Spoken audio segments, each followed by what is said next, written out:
Brian Mulroney, 1,584. And together, as Conservatives and Canadians, we're going to reconstruct that grand alliance of West and East, English and French, new Canadians and old, and we are going to make a commitment to unity, to change, to growth and prosperity that's going to mean new days and new hopes and better tomorrows for all Canadians. You do not have a monopoly on patriotism, and I resent the fact that your implication that only you are a Canadian. If Canada, middle power, doesn't stand for human rights, the defense of human rights and individual liberties, then what do we stand for? All I'm concerned about is making certain that Canada turns out to have been on the right side of history. I today, sir, as a Canadian, believe genuinely in what I am doing. I believe it is right for Canada. I believe that in my own modest way, I am nation building because I believe this benefits Canada and I love Canada. What up, Mike? Toronto. VK on the beat. Check. I'm in Toronto where you wanna get the city love. I'm from Toronto where you wanna get the city love. I'm in Toronto like we wanna get the city love. My city love me back for my city love. Welcome to episode 1446 of Toronto Mic'd. Proudly brought to you by Great Lakes Brewery, a fiercely independent craft brewery who believes in supporting communities, good times, and brewing amazing beer. Order online for free local home delivery in the GTA. Palma Pasta. Enjoy the taste of fresh, homemade Italian pasta and entrees from Palma Pasta in Mississauga and Oakville. The Toronto Maple Leafs baseball team. The best baseball in the city, outside the Dome. With 8 championships since 1967. RecycleMyElectronics.ca. Committing to our planet's future means properly recycling our electronics of the past. The Advantaged Investor Podcast from Raymond James Canada. Valuable perspective for Canadian investors who want to remain knowledgeable, informed, and focused on long-term success. And Ridley Funeral Home. Pillars of the community since 1921. Good morning. Peter, good to see you. Good to see you. How you doing? Good. Is the sound okay? You sound great. Okay. Yeah, I haven't used this iPad for a little while, and you never know if the settings have changed or not. No, and you have enough battery for a good 30 minutes. 30 minutes or less. Yeah. It's like a pizza delivery. Yes. Okay. Great. How have you been? I'm good. I will tell you this. You were here just in November, and that was episode 1372. And I've received so many notes, like from across the political spectrum, of people who loved that episode because you were basically, you could speak to what you did, and there was a rationale behind it, and you had this wonderful hybrid of like the journalism career and then the political career. And I will say, many people wrote me or texted me or sent smoke signals to tell me they loved Peter Kent on Toronto Mic'd. Wasn't that kind? Well, I enjoyed doing it, and it was fun, and it's always more fun in your studio. Right. But this works fine, and we can see each other. Yeah, no, it's good. I've caught a couple, more than a couple recent since then, and you're certainly busy. I'm busy, but I always have time for a quick Zoom with FOTM Peter Kent. So let me just tell the listenership right now, if they missed your debut here in the basement, I would urge listeners to go to episode 1372, and I'll just read the description. It's a long one. In this 1372nd episode of Toronto Mic'd, Mike chats with Peter Kent about his fascinating career as a journalist, covering the Vietnam War from Southeast Asia, replacing Lloyd Robertson as the national anchor on CBC, writing a letter to the CRTC regarding interference from the PMO, anchoring Global News' First National, entering politics, being environment minister under Stephen Harper, abandoning the Kyoto Protocol on climate change, getting called a, quote, piece of shit by Justin Trudeau, and more. Did you know we chatted for an hour and 41 minutes? It went by in an instant. Well, we got to get you back here. As good conversation should. We got to get you back to kick out the jams. But I am very interested today. I'm very interested in your thoughts about our 18th Prime Minister, Brian Mulroney, because not only did you cover him as a journalist, but then later you became a member of Parliament for the party that replaced Mulroney's Progressive Conservative Party. I'm wondering, do you remember your first meeting with Brian Mulroney? Yes, and that goes back to the 1970s when I was CTV's Quebec bureau chief, working out of Montreal, and Brian was a lawyer, an emerging labor lawyer, and had been appointed by the Bourassa government, by Premier Bourassa, to head the Cliche Commission into corruption in the labor industry. And I mean, we didn't have a deep meeting then, but we covered the hearings, and Mr. Mulroney was a star every night on both French and English television. He was perfectly bilingual and comfortable and available to all to talk about the process. So I got to know him, and then later, when he ran for the leadership of the Conservative Party at the big convention in 1976, when there were 11 candidates in the running, got to know him quite a bit better by doing profiles on each of the leaders and spending a little time. And it was one of those classic old-time delegated conventions where you could spend time with not only the leader, but his supporters and his colleagues and his behind-the-scenes fellows. And it was a great convention. He finished third behind Claude Wagner, and Joe Clark, of course, won and briefly became prime minister after that. And then there was another convention in 1983 when Pierre Trudeau stepped down, and Brian came back and ran again against Joe Clark, who had agreed to a convention, even though he had 2/3 support of the party. But Brian prevailed and won. And these two rivals became, if not close friends, they became very close colleagues and worked together during the Mulroney government years. Now, I'm curious, I want to know what you thought of Brian Mulroney as a person, as a human, and then also as our prime minister. But I'll just interject here to say that I wasn't alive for the 1972 Summit Series, Canada versus Russia. I know you're wondering, Mike, where are you going with this? Okay. But there was a documentary series I recorded to VHS in some point in the 1980s. It was called Summit on Ice.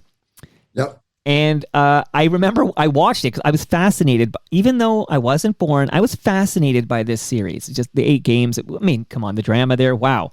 But there's a scene when the game was at the Forum in Montreal. You can see clearly Brian Mulroney and his wife Mila walking to their seats to watch that hockey game at the Montreal Forum. So since we're leaving Brian in the 70s, and we're going to talk about Brian in the 80s, I'll just say that absolutely there's footage of Brian and Mila attending that Canada-Russia game at the Forum. Well, no, absolutely. And he was greatly loved by many, criticized by others. When he was first elected in 1984, he carried rock star status. He had a huge majority, and he had exceptional numbers in Quebec. So the Quebecers at that point adored him, and he was a celebrity. You asked earlier the difference between Brian as a man, as an individual, and as the prime minister. Yes, he was a charmer. He was an optimist about just about everything. He had a temper. He could certainly get angry and passionate about things he believed in and against people who disagreed with him. but he was a charmer. And, a lot of people think that he lost the leadership in 1976 because the grassroots thought he was too slick. They thought he was too smooth. He thought, that he was all charm and blarney, the Irish personality, and the competence wasn't there, and that's why they looked at Claude Wagner and at Joe Clark. But that charm, as everyone saw in the 80s after he became prime minister in 84, wasn't a veneer. He had charm, but he also had great talents. He took on huge challenges, and when he became prime minister, he didn't coast.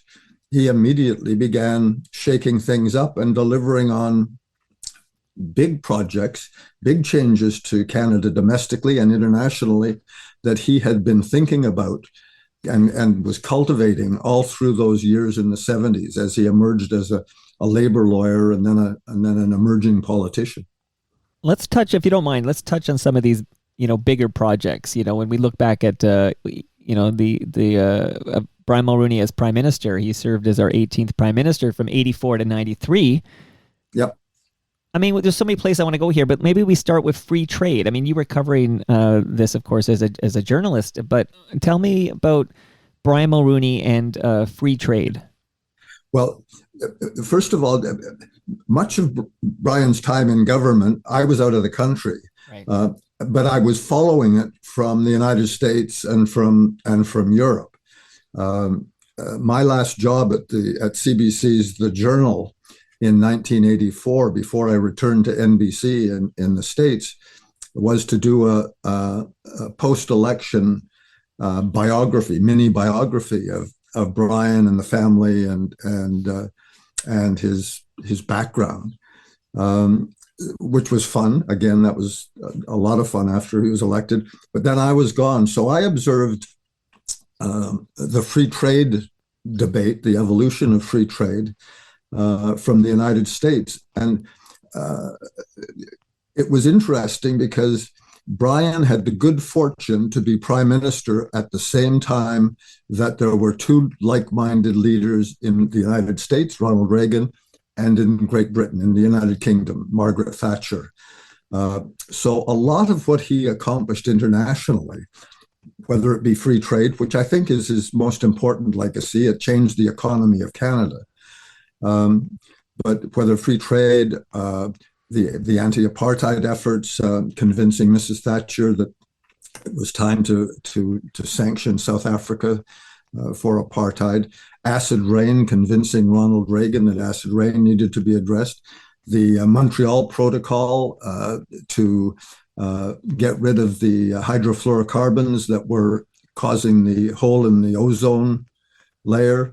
All of these things that he achieved internationally were partially enabled, they were enabled by that relationship with President Reagan, first of all, and with Prime Minister Thatcher. And he could be very persuasive, whether it was singing Irish Eyes or smiling, right. That famous, I still get a little emotional when I see that.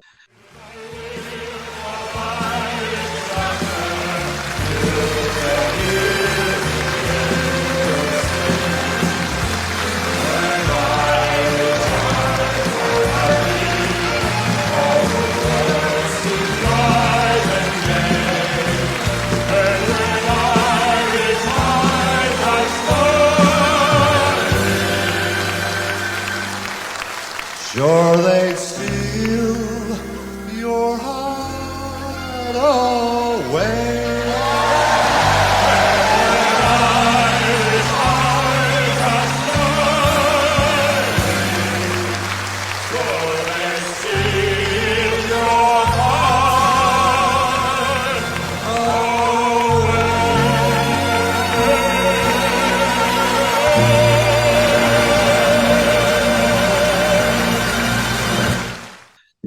And Brian's eulogy at the Reagan funeral, there was political camaraderie, but there was also deep trust and friendship.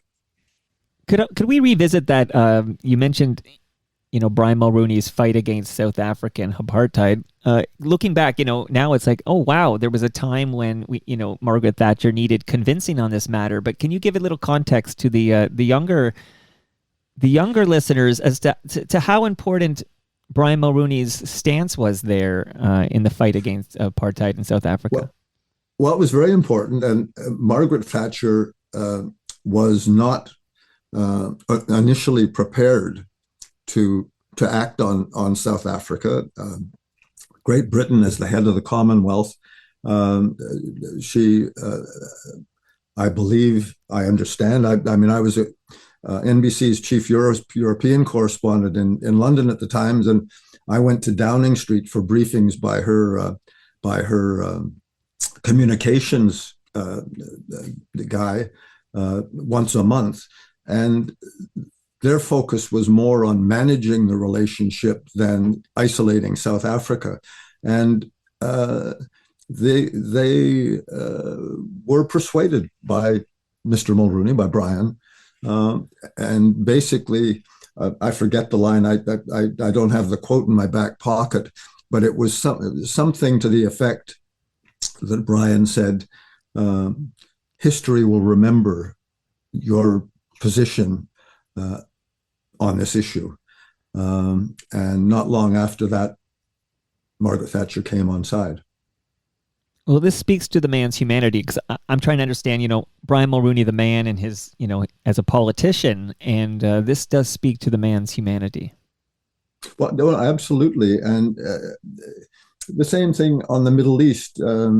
He is remembered in Israel by a succession of prime ministers through the 80s into the 90s, and still today. He was recognized with a Herzl Foundation honor just, I believe, last year, maybe 2 years ago, for his consistency in supporting the right of Israel to exist and to defend itself.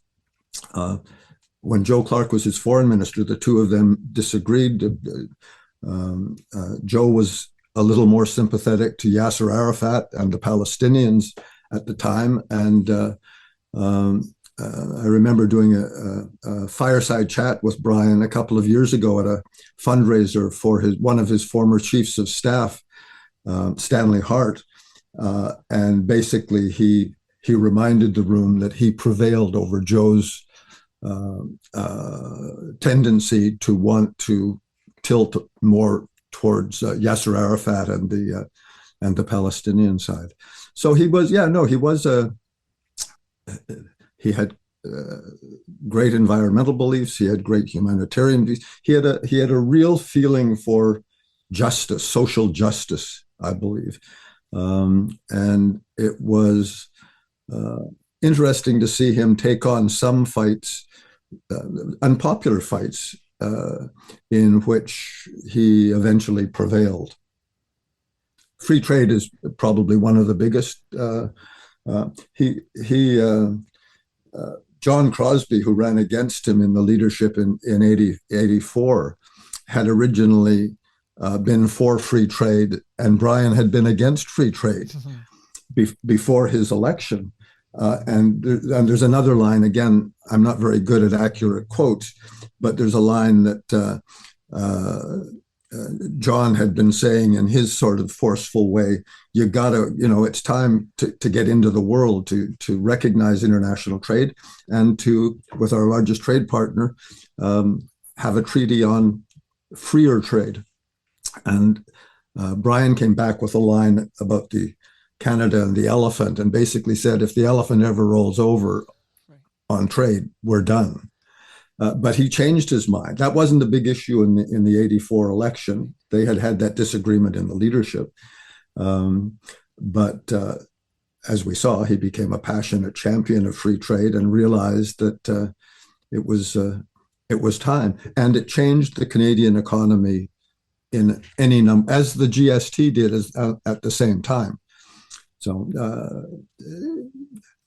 a formidable guy who took on really big challenges and important challenges for Canada and for Canada's relationship with the world, and he prevailed. Well, you said the G word. Is that a word? It's not really a word, but GST. I was going to ask you about that because, of course, as I recall, and again, you were out of the country monitoring things very closely, of course, but didn't Chrétien run on reversing the GST? This was in the Red Book. Is that John Turner? Well, John Turner. Okay. And then Chrétien in the election, he was critical of the GST because it was very unpopular, but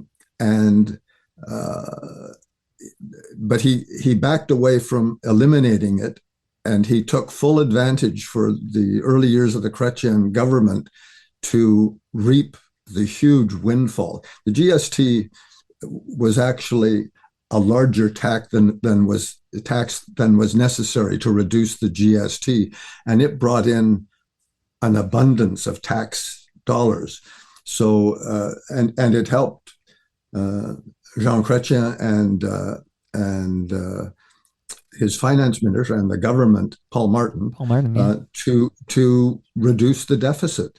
But then it was time to reduce the GST, and as we saw, it was reduced somewhat. And then, of course, Prime Minister Harper took it down significantly. Okay. And today we have the HST, which replaced the harmonized tax, which replaced the original goods and service tax. Okay, so we've discussed a lot of the pros here. We talked about free trade, we talked about GST, we talked about his humanity, particularly his fight against South African apartheid, and of course, acid rain and these other wonderful measures that we look at positively. But let's just address the fact that in 1995, the RCMP accused Brian Mulroney of accepting kickbacks on the sale of Airbus airplanes to the government-owned airline during his time as Prime Minister. What are your thoughts on those allegations, those serious allegations that were made in the mid-90s? Well, it was a scandal. I mean, Brian was, as all of us are, an imperfect man.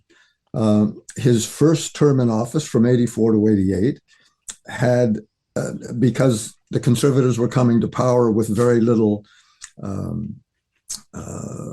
experience in the previous decade and a half of being in government, and there were scandals. He appointed a number of friends who let him down, and there were a number of scandals, none of which involved him, but they reflected badly on his leadership as Prime Minister. Still, he was re-elected in 88, and there was the purchase of the Airbuses for Air Canada. And it came to light that there had been, after he left office, some dealings with a German lobbyist for the Airbus sale, who had delivered large amounts of money in paper bags to Mr. Karl-Heinz Schreiber was the guy's name. Right. The RCMP never found anything material in the 90s, but in the 2000s, after the turn of the century, there was a judicial inquiry as further information had become available. And there was a judicial inquiry. Mr. Justice Oliphant, I think, was the judge. And there were some very embarrassing details that came out in that inquiry about the paper bags of money, and there was disagreement between Karl-Heinz Schreiber's testimony and Mr. Mulroney's testimony over how much money had been involved, $200,000 or $300,000, I think. And the judge criticized some of the testimony from Brian. But at the same time, when the inquiry was over, he found that there was no criminal wrongdoing. And I think the line, again, I'm not good on precise quotes, but he said something to the effect that Mr. Brian Mulroney had broken his own personal ethical code, but hadn't committed a criminal offense. Still, it was a stain, and it was a mistake, and it it reflected again human fallibility. But I think that Brian Mulroney's accomplishments through his life, both in and out of office, far outweigh the negatives and say the Airbus scandal. Now, Peter, you might not be great at precise quotes, but what a fantastic memory. So you make up for you have a fantastic memory. The reason we are friends today, Peter, is because of Banjo Duncan Fremlin. That's right. So Had lunch with him yesterday. Oh, okay. He sent a note last night. Maybe he got inspired by having lunch with you. He wrote. I told him I was going to chat with you. Okay, there you go. Because he wrote on my first. You notice Banjo Dunk has to promote his Substack page, so he writes on my Substack page, and then he wants you to know it's banjodunk.substack.com. And I'll just tell the listenership, Dunk is with a C, as in Duncan. So everybody go subscribe. Banjo Dunk at Substack. Sorry, banjodunk.substack.com. I got to get it right or Dunk will be mad at me. But he writes, I wrote about my one and only encounter with Brian Mulroney in 2017 at the Hall of Fame event. The story is about Stompin' Tom Connors and Brian Mulroney, his least favorite prime minister. My question for Peter, did Brian have a sense of humor? He had a great sense of humor, but I think Duncan, as he recounted over Singapore noodles yesterday at lunch, when he confronted him in that situation, Brian must have been preoccupied with something else because he was not amused, according to Duncan. Right. And I certainly have no reason not to accept Duncan's side of that story. But Brian had a great sense of humor. But in this case, it didn't reveal itself to Duncan.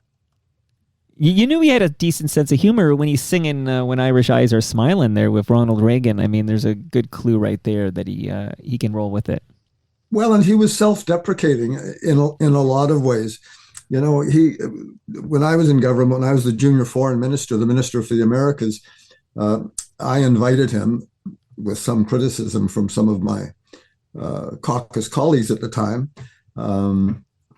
because it was so close to the end of the Oliphant inquiry. But I invited him to Foreign Affairs, and we celebrated the 20th anniversary of Brian leading Canada in 1990 into the Organization of American States, which was important for Canada. I mean, it's our hemisphere. They are our neighbors. Canada has great interests throughout the Americas, the Caribbean, Central and South America. And he came to that event.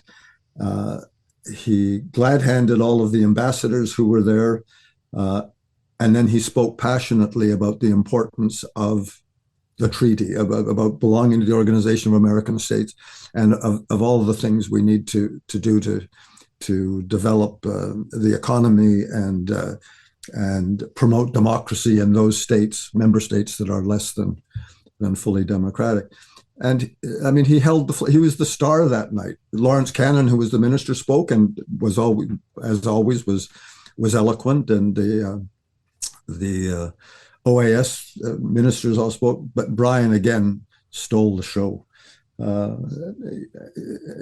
He had a great sense of humor. The Stanley Hart, his one of his chiefs of staff, used to say, Brian had a talent for hiring smart people, for bringing smart people into the circle, and he brought Stanley in, and Stanley joked and was part of all of the big initiatives that Brian embraced. But Stanley said, I make the snowballs and Brian throws them. And Brian was generous in saying, yeah, I didn't do this on my own. I was surrounded by people who were smart, who had talent. And then I got to carry the ball and got either the approval or the disapproval, depending on how the day went. And of course, when he left office, his poll numbers were terrible. 10 years for a prime minister, he didn't quite make 10 years, almost 9 years, or just over 9 years. 10 years is sort of the best by date for a prime minister. Some of them wear it out a little earlier. Right. I won't go further with that, but yeah, no. When he left office, he was not loved or adored as he was when he came into office in '84. But that, again, in the 30 years since, more than 30 years, he has again been embraced. And as we saw at his unfortunate passing, he was on the front page of all the newspapers across political stripes, and recognized for the great things he had done for Canada. Absolutely. I was going to ask you about your relationship with Brian as an MP, but it sounds like it was great. It was good. Well, both as a junior foreign affairs minister, which I would have stayed in forever, and in my slightly more challenging 2.5 years as environment minister, he was always available and encouraging to get us to go the extra mile. He had the reputation, as you know, of Canada's greenest prime minister. Acid rain, the Montreal Protocol, ozone, so forth. He was encouraging. He was supportive, and I enjoyed those times in government when we did have the opportunity to chat. Now, late last year, I was preparing actually for his son Ben to visit the basement here, and around that time, Brian came out in great support of Pierre Poilievre. I can't remember the exact line either, but it was quite glowing. When was the last time you, Peter, spoke to Brian Mulroney? The last time that we spoke was at length. The last time was when we did our fireside chat for Stanley Hart at a downtown Toronto hotel with. He drew a huge audience and folks who graciously gave for the Stanley Hart Education Foundation, and we had a great chat before and after. But paths didn't cross in I guess the year and a half since. His health deteriorated somewhat. You mentioned Ben Mulroney. Yes, he gave a wonderful interview last night on Global Television, Global National. Eloquent, articulate, loving, and anybody who, I'm quite sure that it's somewhere up on the Global website, who has time to drop in and take a look at that. It really captured the family side of Brian Mulroney. Right, because you and I are speaking of Canada's 18th Prime Minister, and Ben will speak about Daddy. It's a completely different perspective. That's absolutely right, and I hope that Ben is among those who will speak at the state funeral, because as Justin did at Pierre's funeral, and I remember covering that funeral live in Montreal in the day. It's important to hear from family. The measure of the man by family is always hopefully heartwarming and insightful. Peter, thanks for speaking with me today about Brian Mulroney. I appreciate this. No, anytime. Always good to jam. And one of these days we have to get going on music. One of the times as I slowly increase my fumbling proficiency with a bass guitar. I can't wait for Peter Kent in the basement kicking out the jams later in 2024. Thanks, Peter. All the best. Thanks, Mike. Recording stopped.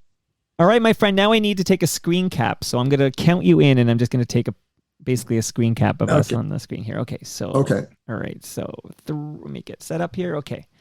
3, 2. All right, thanks. I think I said I'd take an hour. Sorry, I said I'd take 30 minutes, and I think I nailed it. I think I nailed it. I think you did. But that was great. Anyway, always fun and great to have the Duncan moment. Well, he got in there. He saw an opportunity to, get in there, and he did, and love that guy. Well, and